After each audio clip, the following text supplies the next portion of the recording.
Assalamualaikum warahmatullahi wabarakatuh.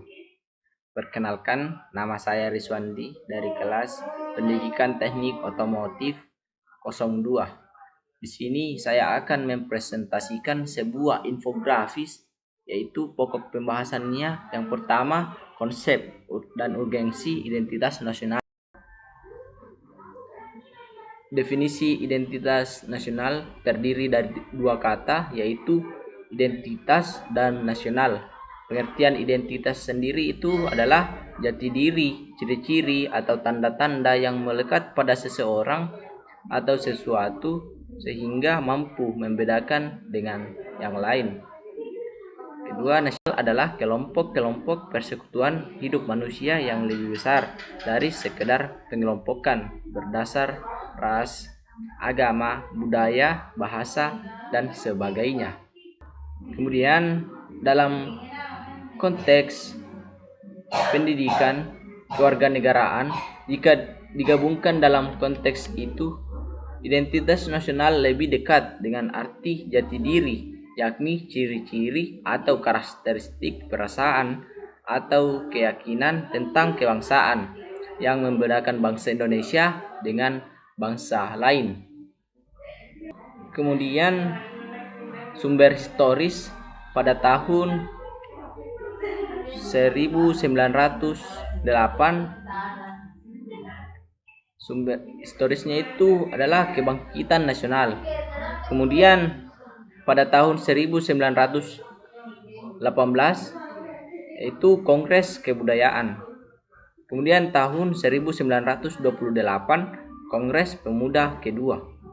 Dan pada tahun 1945 sampai sekarang ini adalah pasca proklamasi kemerdekaan. Kemudian pembentukan identitas nasional melalui pengembangan kebudayaan telah dilakukan jauh sebelum kemerdekaan, yakni melalui Kongres Kebudayaan 1918 dalam Kongres Bahasa Indonesia 1 tahun 1938 di Solo.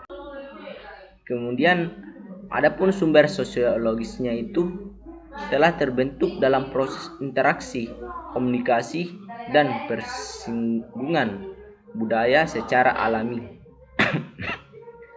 Baik perjalanan panjang menuju Indonesia merdeka maupun melalui pembentukan intensif pasca kemerdekaan. Kemudian adapun sumber politisnya itu bentuk identitas nasional Indonesia menjadi pembangun jati diri bangsa Indonesia yang meliputi bendera negara itu sang merah putih, bahasa Indonesia sebagai bahasa nasional atau bahasa negara, dan terakhir itu lambang Garuda Pancasila dan lagu kebangsaan Indonesia Raya. Kemudian urgensi identitas nasional yaitu jati diri, kepribadian, identitas, keunikan, faktor penentu dalam pembangunan karakter bangsa, dan nilai-nilai yang dianggap baik.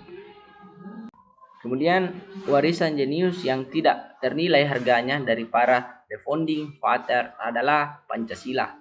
Pancasila sebagai identitas nasional kita hanya bersifat fisik sebagai simbol atau lambang, tetapi merupakan cerminan identitas bangsa dalam wujud psikis atau non fisik, yakni yang mencerminkan watak dan berlaku manusia Indonesia sehingga dapat dibedakan dengan bangsa lain. Kemudian lanjut pada pembahasan kedua itu unsur-unsur dinamika dan tantangan identitas nasional Indonesia. Yang pertama itu dari Asyumardi Aspratilar 2007 menyatakan bahwa saat ini Pancasila sulit dan dimarginalkan di dalam semua kehidupan masyarakat Indonesia karena satu, Pancasila dijadikan sebagai kendaraan politik. Dua, adanya liberalisme politik. Tiga, lahirnya desentralisasi atau otonomi daerah.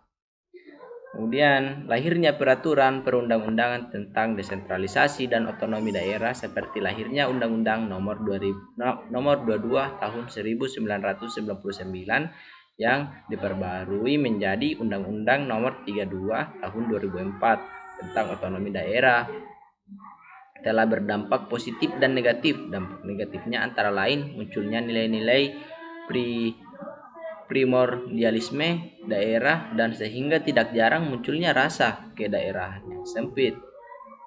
Kemudian adapun tantangan identitas nasional Indonesia. Pertama itu lunturnya nilai-nilai luhur dalam praktik kehidupan berbangsa dan bernegara. Kemudian kedua, nilai-nilai Pancasila belum menjadi acuan sikap dan perilaku sehari-hari. Kemudian tiga, rasa nasionalisme dan patriotisme yang luntur dan memudar, lebih menghargai dan mencintai bangsa asing. Dan ini sangat berbahaya. Dan saat ini sudah banyak terjadi. Keempat itu menyukai simbol-simbol asing daripada lambang atau simbol bangsa sendiri. Kemudian adapun strategi untuk mempertahankan identitas nasional. Yang pertama itu pendidikan, pelestarian budaya. Tiga, pengembangan nasionalisme. Keempat, bela negara. Kemudian pembahasan ketiga, integrasi nasional. Konsep integrasi nasional yang pertama itu dalam bahasa Inggris integration yang berarti kesempurnaan atau keseluruhan. Nasional artinya bangsa sebagai bentuk persekutuan dari orang-orang yang berbeda latar belakangnya dalam suatu wilayah dan di bawah satu kekuasaan politik. Adapun menurut para ahli definisi integrasi nasional, pertama itu Safruddin Bahar yang mengatakan bahwa upaya menyatukan seluruh unsur suatu bangsa dengan pemerintah dan wilayahnya. Kemudian ada Juliati Suroyo yang beranggapan bahwa bersatunya suatu bangsa yang menempati wilayah tertentu dalam sebuah negara yang berdaulat. Kemudian ada dari pendapat para ahli Risa Noer Arfani 2001 itu mengatakan bahwa pembentukan suatu identitas nasional dan penyatuan berbagai kelompok sosial dan budaya ke dalam suatu kesatuan wilayah. Kemudian Ramlan Surbakti 2010 proses penyatuan berbagai kelompok sosial budaya dalam suatu kesatuan wilayah dan dalam suatu identitas nasional. Kemudian jenis integrasi yang pertama itu integrasi politik, kemudian integrasi ekonomi, kemudian integrasi sosial budaya, bisa dilihat pada gambar.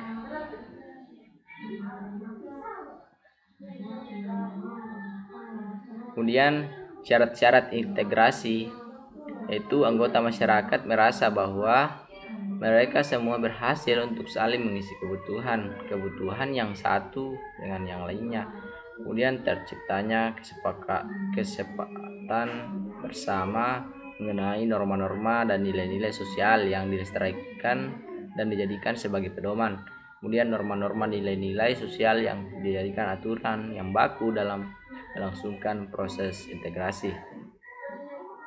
Kemudian faktor-faktor pembentuk integrasi nasional, yang pertama adanya faktor sejarah sebagai nasib bangsa terjajah, kemudian rasa cinta tanah air dan warga negara, kemudian ketiga keinginan untuk bersatu sesuai dengan peristiwa Sumpah Pemuda pada tanggal 28 Oktober 1928. Kemudian pembahasan selanjutnya yaitu dinamika dan tantangan integrasi nasional. Model integrasi Imperium Majapahit. Model integrasi pertama ini bersifat kemaharajaan. Kemudian yang kedua model integrasi kolonial. Model integrasi kedua atau lebih tepat disebut dengan integrasi atas wilayah Hindia Belanda. Kemudian model integrasi nasional Indonesia. Ini merupakan proses berintegrasinya bangsa Indonesia sejak bernegara merdeka tahun 1945, meskipun sebelumnya ya itu. Kemudian model integrasi nasional ini diawali dengan tumbuhnya kesadaran berbangsa. Kemudian pengembangan integrasi dapat dilakukan melalui 5 strategi atau pendekatan, yakni 1. Adanya ancaman dari luar. Kemudian kedua, gaya politik kepemimpinan. Ketiga, kekuatan lembaga-lembaga politik. 4. Ideologi nasional. Kelima, kesempatan pembangunan ekonomi. Poin-poinnya bisa dibaca di bawah ini. Kemudian Indonesia mempunyai 13.466 pulau besar dan kecil. Kebijakan strategi yang sebaiknya dilakukan di Indonesia yaitu yang pertama, memperkuat nilai bersama. Kedua, membangun fasilitas. Ketiga, menciptakan musuh bersama. Kemudian ketiga, memperkokoh lembaga politik dan membuat organisasi untuk bersama, ciptakan ketergantungan ekonomi antar kelompok, dan mewujudkan kepemimpinan yang kuat, membaurkan antar tradisi dan budaya. Terakhir, menguatkan identitas nasional. Kemudian tantangan dalam membangun integrasi horizontal dan vertikal. Dalam dimensi horizontal, tantangan yang berkenan dalam pembelaan horizontal yang berakar pada perbedaan suku, agama, ras, dan geografi. Sedangkan dalam dimensi vertikal, tantangannya ini adalah berupa celah perbedaan antara elit dan massa, di mana latar belakang pendidikan kekotaan menyebabkan kaum elit berbeda dari massa yang cenderung berpandangan tradisional. Kemudian integrasi bangsa diperlukan guna membangkitkan kesadaran akan identitas bersama, menguatkan identitas nasional, dan membangun persatuan bangsa.